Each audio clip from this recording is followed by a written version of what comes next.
Hi, this is Dan Krischer from Roland, and I'm going to unbox our very first production unit of the new SH-01 Gaia synthesizer pan.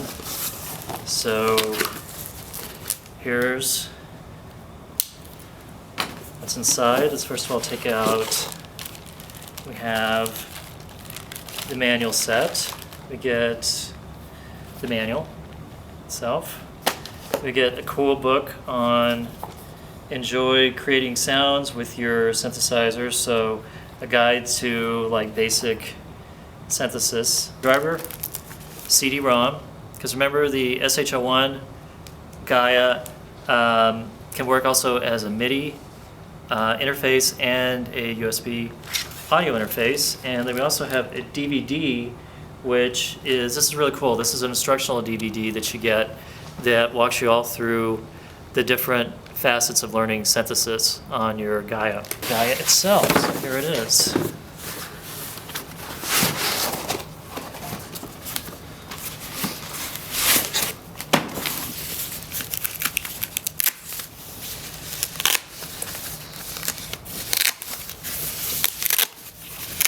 And at Roland, the official name for the piece of paper, piece of plastic, the keyword comes in, is called the shroud. This is the shroud. So the shroud of Gaia.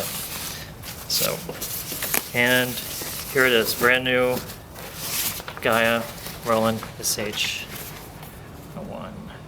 So here's the front panel, and here's the back panel. See all the connections on the back, USB, audio interface, and there's a USB memory stick port also. And then of course don't forget that the Gaia runs on batteries. So here's the battery compartment. Runs on 8 AA batteries. So let's throw it on the stand.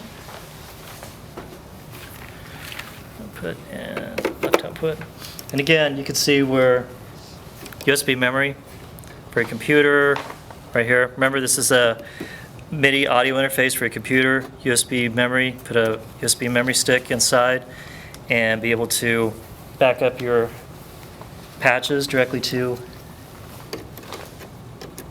USB memory, just like that. Pedal controls, MIDI.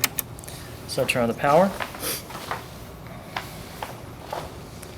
Volume.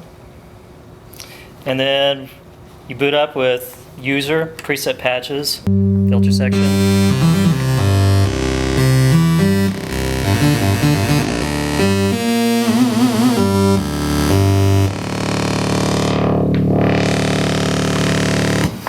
And when you first get into the Gaia, one of the things you're going to notice is if you press bank and go to the different banks, it's almost like you get to different categories of sound. So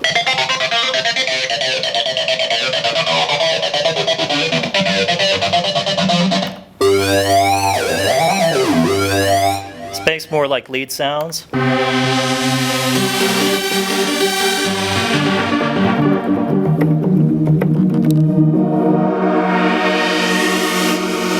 Go to another bank here. It's the first 3-oscillator synthesizer that we've ever done in the SH series.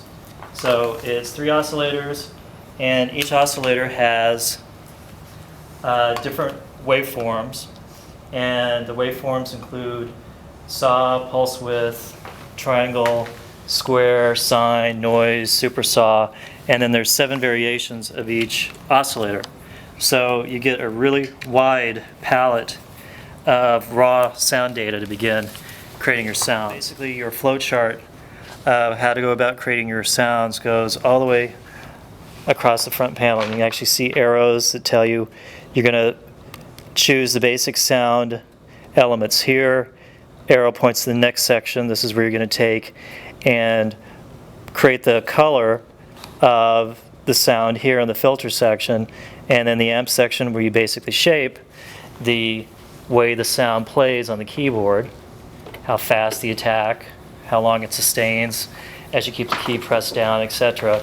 And then there's a whole effects section. You can actually have up to 5 effects simultaneously per patch, and you can actually control the effects in real time as well.